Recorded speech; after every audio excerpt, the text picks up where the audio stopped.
The Oklahoma City Thunder get a big win over the San Antonio Spurs behind J-Dub's career night. There was a little bit of a kerfuffle, some surprise performances. SGA keeps on dominating. We'll talk about it all on today's show.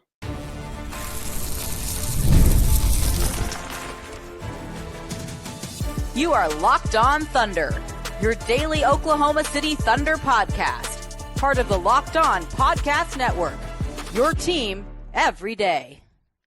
Let's get it going on the Locked On Thunder podcast on the Locked On Podcast Network, your team every day. I am your host, media member, and beat writer for Thunder on SI, Rylan Stiles. Follow me on Twitter at Rylan_Stiles. Follow the show on Twitter at LOThunderPod.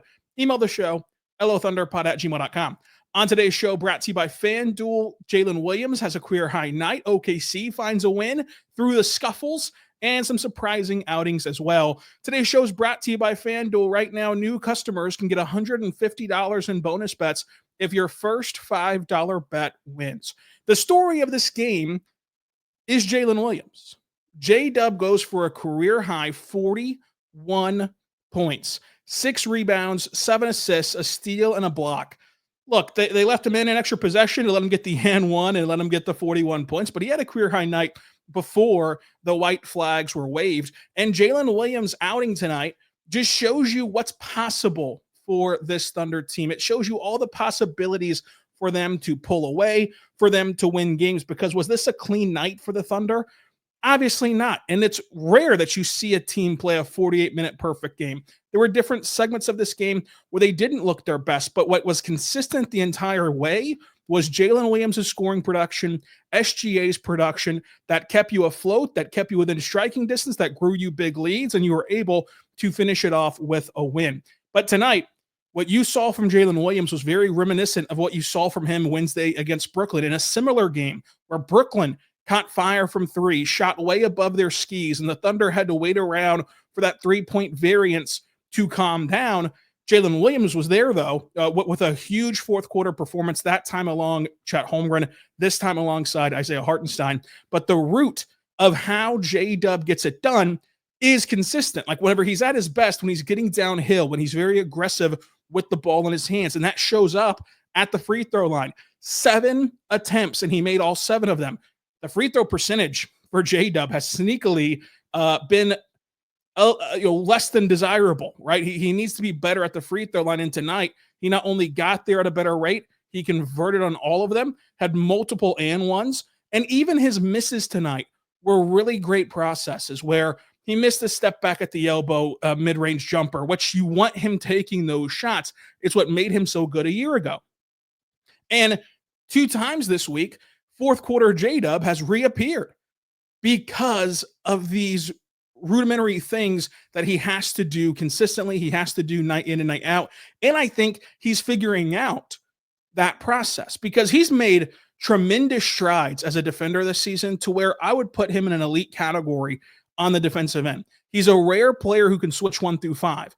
And with that comes a change, right? Like you're expending more energy. You're using more of your motor on that end. Not to say he was ever a bad defender, but it just is natural that whenever you exert as much as he exerts on the defensive end, sometimes your offensive efficiency can take a little bit of a dip. Sometimes what you're able to shoulder on that end, whereas like last year, every time Shai was off the floor, he was the go-to guy. This year, there's been ebbs and flows of that happening with him on the ball. And as the season's progressed, as the All-Star break has passed, you've seen him move really well. You've seen him look just better, frankly, on both ends, complementing each side of the floor for J-Dub. He's a lethal catch-and-shoot three-point shooter, went 4 for 8 tonight from beyond the arc, 52% from the floor. I thought that when you get a performance like this from J-Dub, it shows you how he can change a game. And this, let me be clear, a performance with these traits, not anyone can say that when he scores 41 points, they're going to be good. Yes, if Jalen Williams averages 41 points in the playoffs, this team will waltz its way to a title. 41 points is hard to replicate. There's a reason why it's his career high night and his first time getting there. But he can replicate the aggressiveness getting to the rim.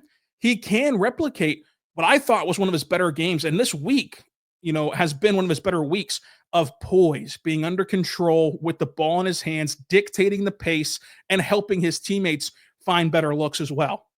And he's been really good in these non-Shai minutes. You can say what you want to about this week as a whole for the Thunder. One thing is for certain. They've had two of their best games in non-Shai minutes on Wednesday and tonight. Like, this is the best they've looked without Shai in the fourth quarter.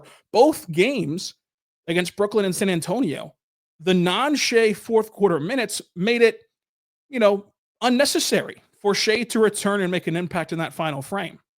And if this continues, the aggressiveness and the control and the poise of the game with the ball in his hands from J-Dub, they're going to be really tough to stop. And you've got to give credit to Mark as well for letting this lineup roll. On Wednesday, it was J-Dub and Chet. Tonight, it was J-Dub and Hartenstein, letting them roll deep into the fourth quarter because they had things working. And credit to Shai as well, because most superstars would not let you cut into their minutes no matter what's happening on the floor. But this is why you do things that sometimes get sticky, sometimes get a little bit dicey, and you can afford to do them not only because you're up 10 plus games in the win-loss column, for the first seed in the West, but because it ends up making you a better team. Were there stretches where Jalen Williams as the lead initiator looked dicey offensively this year? I'll grant you that. But because they didn't just panic and say, Shai, go bail us out every single game, they still got wins. They still have, are on pace for their most wins in team history. And J-Dub looks way better now than he did a few months ago on the ball. And I think that that's a testament to the Thunder not panicking, to the Thunder letting this process play out, understanding that J-Dub's going to have to grow, and J-Dub's own growth, where he's figuring out how to put the two sides of the floor together. And I don't want to make that sound like he wasn't a good defender last year, because he was, but he wasn't this defensively last year. I think defensively, he has one of their better cases at being Defensive Player of the Year. I think defensively, he should be on an all-defense team because of the way that he switches 1 through 5 and legitimately can switch 1 through 5. That's all a step forward. He's gone from good to great on that end. And now he's had a good offensive season. This was a great performance. This was a great week for him on the offensive end with the ball in his hands, leading an entire unit. So I just think that there's a lot of different ways where this Thunder team can beat you. It can be a J-Dub game. It can be a Shai takeover game. It can be a complementary game where, the Shai lineups are killer. J-Dub does enough to keep those non-Shai minutes afloat, and you just outlast other teams. And when their defense is at their apex, which it wasn't tonight, but whenever it is, they can win grinded out games. They can win games in so many different ways that in a race to 4 wins out of 7, it's really difficult to pick against them, besides the fact that they haven't done it yet, and they're so young, and it's really difficult for any team to go through the gauntlet of the playoffs. Because the secret is, no matter how good you are, you do need some luck along the way, and we'll see if the Thunder get that luck or not. But performances like this, if you can extrapolate that to a whole playoff series and a whole playoff run, it just shows you how dangerous this Thunder team can be.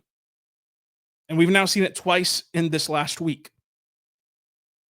So credit to J-Dub. It was an awesome game from him. And he was the third Thunder player to crack 40 points this year, thanks to Shai, obviously, and Aaron Wiggins, who had a 40-point night earlier this season. So 3 Thunder players have scored 40 points in a game. J-Dub is the latest with his career high night. I think that the Thunder, despite Monday's blunder, deserve a lot of credit for surviving the mid-season lulls. We'll talk about that coming up.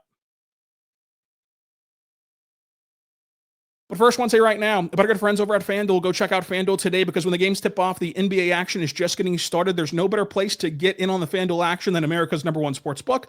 With FanDuel, you can place live bets throughout the game. So even if you don't make it home for opening tip-off, but you want to still bet on a fourth quarter comeback, or you want to stay engaged in the action, you can do so with FanDuel's live betting. You can even combine your live bets into a same-game parlay for a bigger payout.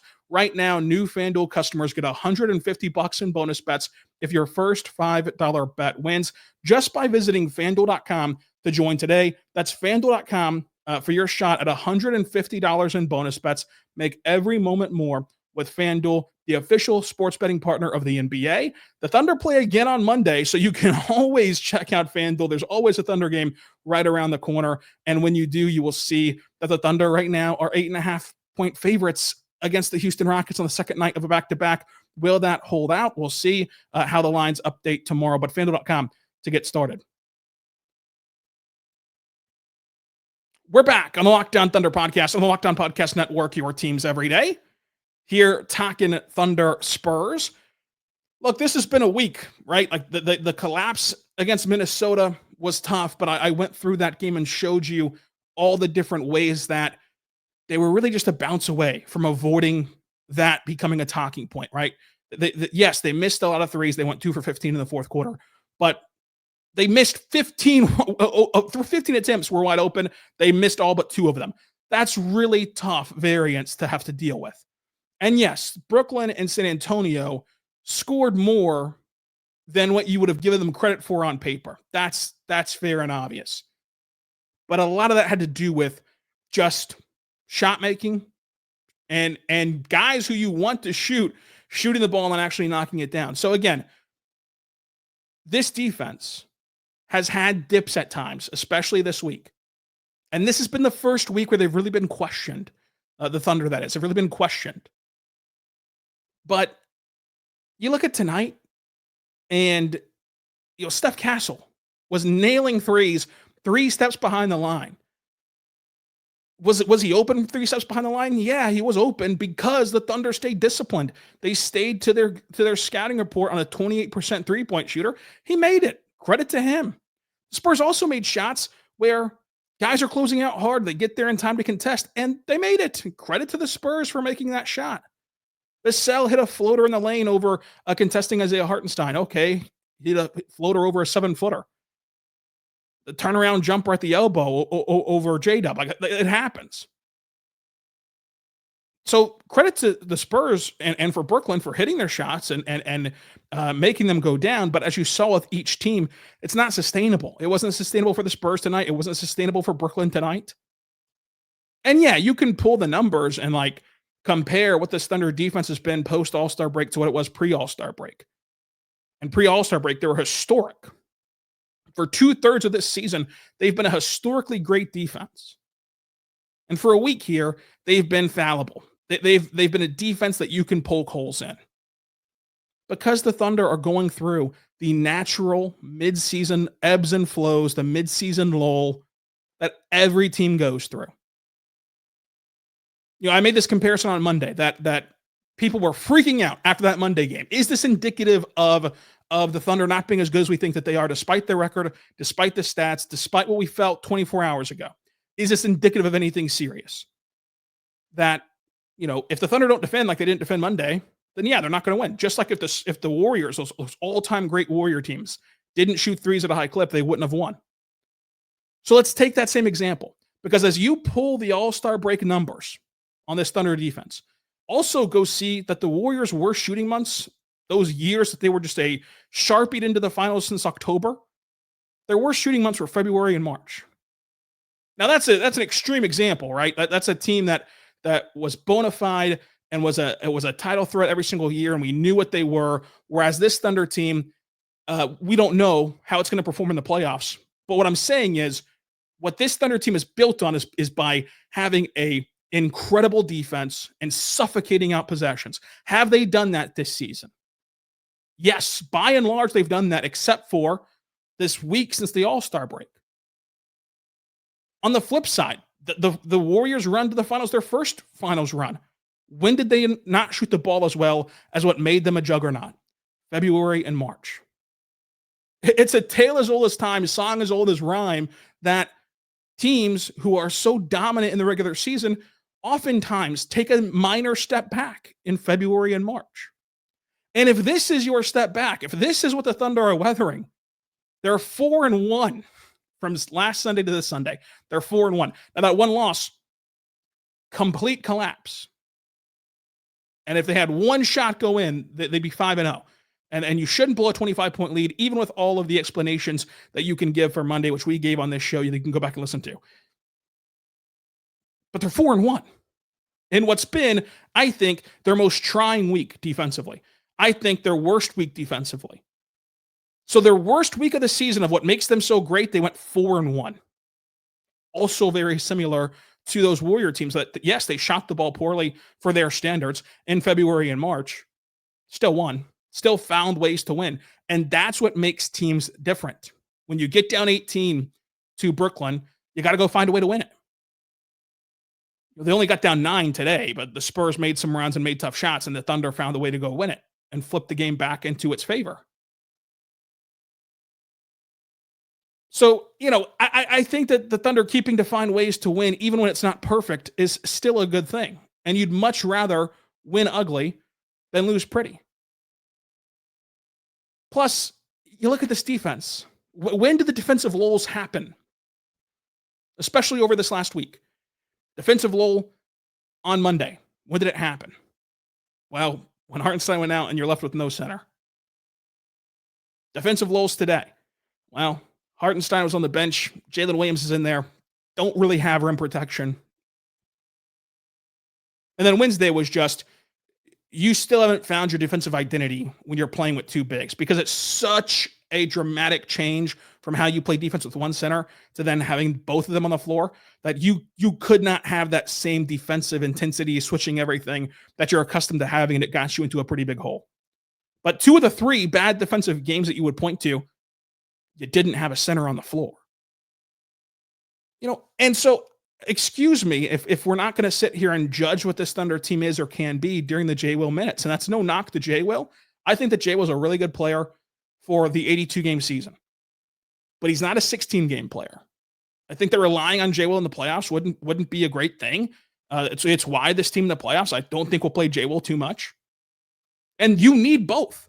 You need 16-game players who you trust to go play in the playoffs. You also need 82-game players to get you through and get you through these stretches. Because I really like J. Will. I think that J. Will's really improved. I think you go watch this game, even whenever he was being scored on, J. Will has really improved his positioning and his technique and how to contest at the rim. But he just can't magically grow, right? He's still playing out of position. He's still playing a role that he's not necessarily designed for, but he's competing his butt off. He's giving you a ton of energy. He's giving you all that he has, and that's good enough in the 82-game season. And I think that honestly, some of it has been that, Thunder fans have been a little bit spoiled here with their success. You can't peak too early. You can't play every game like it's game 7. You can't play every game without any adversity. And this team, despite its record, has gone through a ton of adversity. And you look at a game like this. This is the terrible thing about the NBA, right? And the NBA discourse. A lot of you are already typing away midway through this show about how this can't be a big win because it's the Spurs. You same people that if they let go of the rope, they got down by 9 and they actually lost to the Spurs, would be freaking out. You still hold dear that loss to the Spurs without Wemby in the NBA Cup was their worst loss of the season or one of their worst losses of the year, maybe outdone by Monday's affair against Minnesota.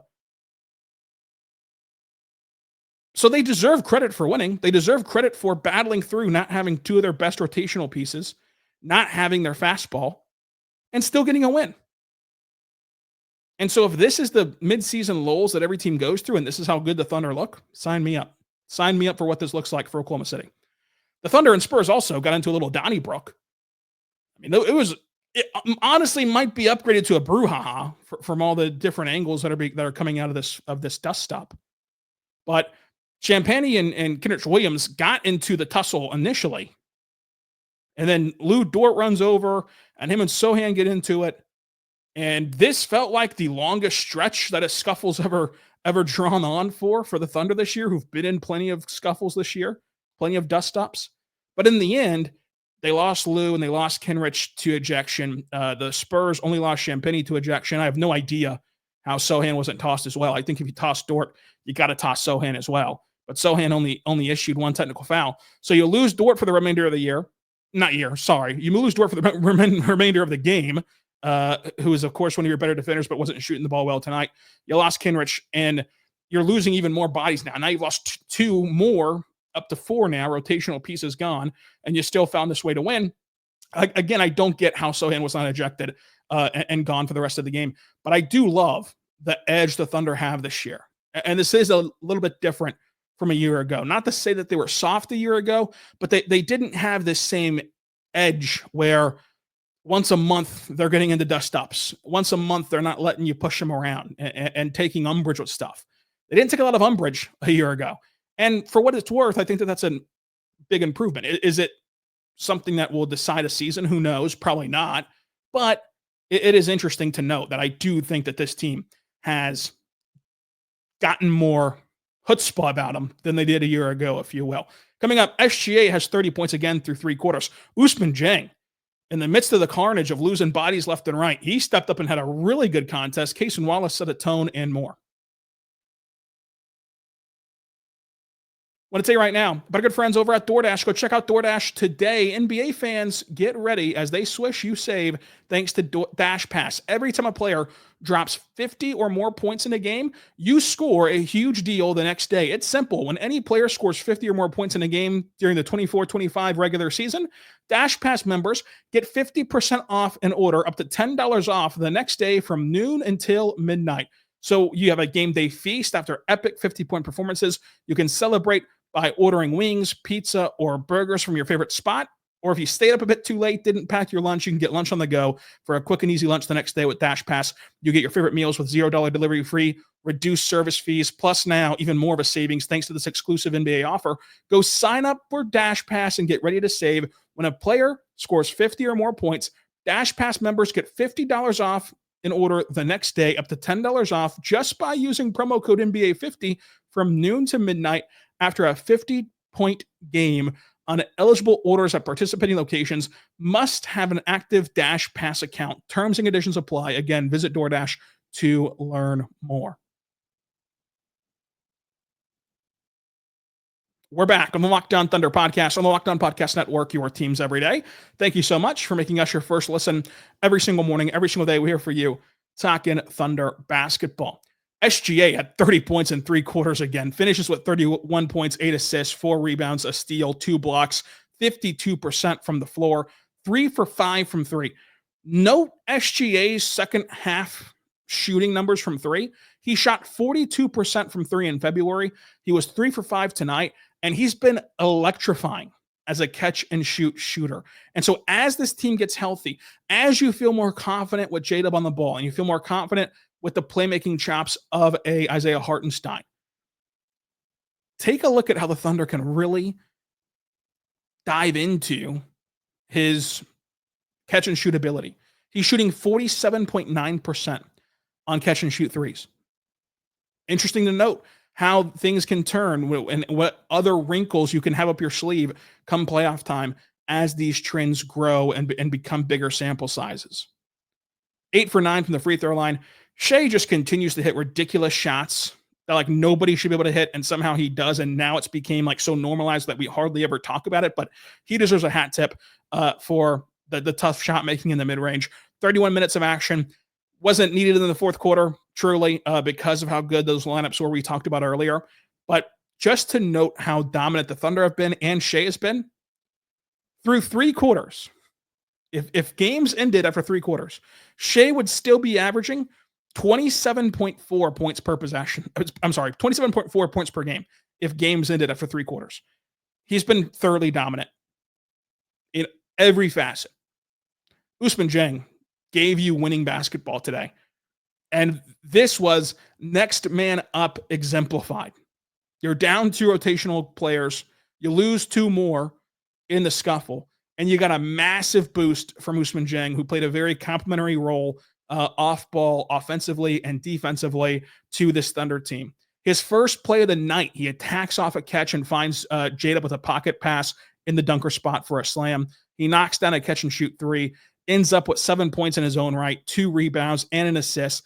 Plus, he had a massive chase down block from behind that was initially called a foul. Mark won the challenge to get him a block, which ultimately was a momentum shifter, because if the Spurs get that breakaway dunk and they get those 2 points, you can see how that crowd, which was really energized first game back from the rodeo road trip, that it could have turned something for San Antonio, but you nip that in the bud, and all of a sudden the Thunder get this game wrestled away from San Antonio and grow what looks to be a lopsided win. But if you watch the game, you know the Thunder had to dig deep to get this, and to have him helping the Thunder either stay afloat or push momentum even further in their direction was just really good tonight from Ousmane Dieng, who deserves a lot of credit for being in the G League last night, getting called up and getting ready to go.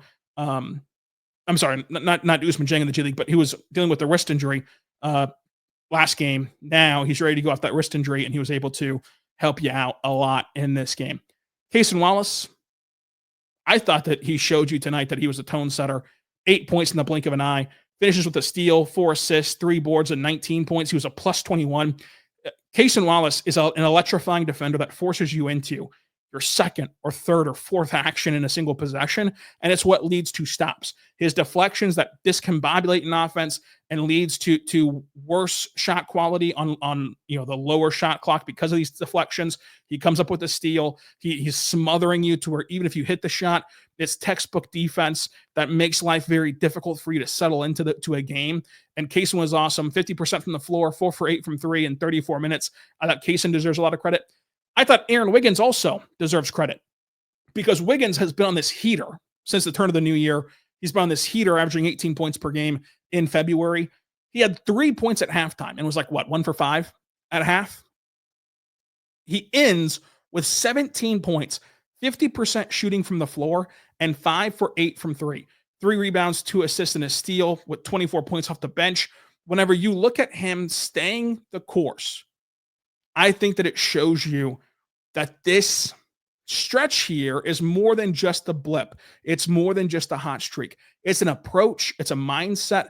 Because when you go 1 for 5, it's easy to think that the house of cards is crumbling.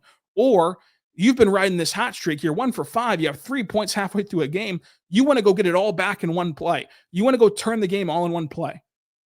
But the same things he did to get to the 1 for 5 mark, he did to get to that explosive second half, which was just take what the defense gives you, take high quality shots, and then it led to production. That same process that was in the first half, a bad box score, got him to a good box score. And him relying on just his overall feel for the game, it will add up over the course of games, over the course of series, to where I think you can really buy into him as one of the guys who the Thunder are going to look to be a scorer in the playoffs, because he's one of the best options that they have of on-ball scoring, of getting to your spots at all 3 levels, of converting at all 3 levels.